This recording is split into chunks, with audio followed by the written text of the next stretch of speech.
Hello friends, कसे आहात तुम्ही? Welcome to my YouTube channel. आज आपण बनवणार आहोत मसालेदार मटकीची उसळ.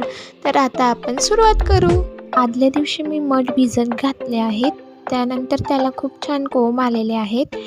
तव्यावर कांदा भाजून घेतला आहे.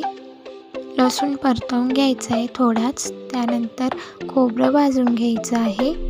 भाजी छान घट्ट होण्यासाठी त्यामध्ये बाजरीचे आणि थोडे डाळीचे पीठ भाजून घ्यायचे तव्यावर.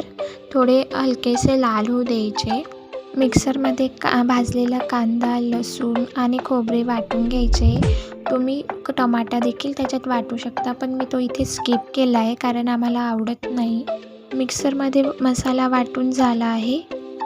त्यात थोडं पाणी घालून सुद्धा वाटू शकता कारण तो बारीक होण्यासाठी. कढईत टाकले 2 पळी तेल, त्यात टाकले जिरे, त्यानंतर टाकले कढीपत्ता, त्यानंतर टाकला आपला बारीक केलेला मसाला आणि त्याला छान असं परतवून घ्यायचं आहे. त्यात टाकले आता तिखट, मीठ चवीनुसार. मी इथे सुहाना मसाल्याचा यूज केला आहे. तुम्हाला आवडेल तो मसाला इथे यूज करू शकता. त्यानंतर त्याला छान परतवून घ्यायचं आहे.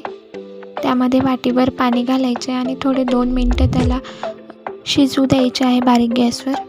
त्यानंतर त्यात आपले मटकीची उसळ टाकायची आणि त्याला परतवून घ्यायचं. आणि मी पाणी गरम करायला ठेवलं होतं, ते पाणी त्यात टाकायचे जेवढी तुम्हाला भाजी हवी असेल तेवढी.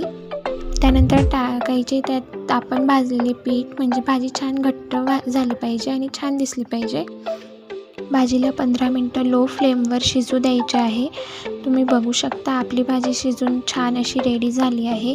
तर फ्रेंड्स, तुम्हाला कशी वाटली रेसिपी कमेंटमध्ये नक्की सांगा आणि आपल्या चॅनलला सबस्क्राईब करा. Thank you friends for watching.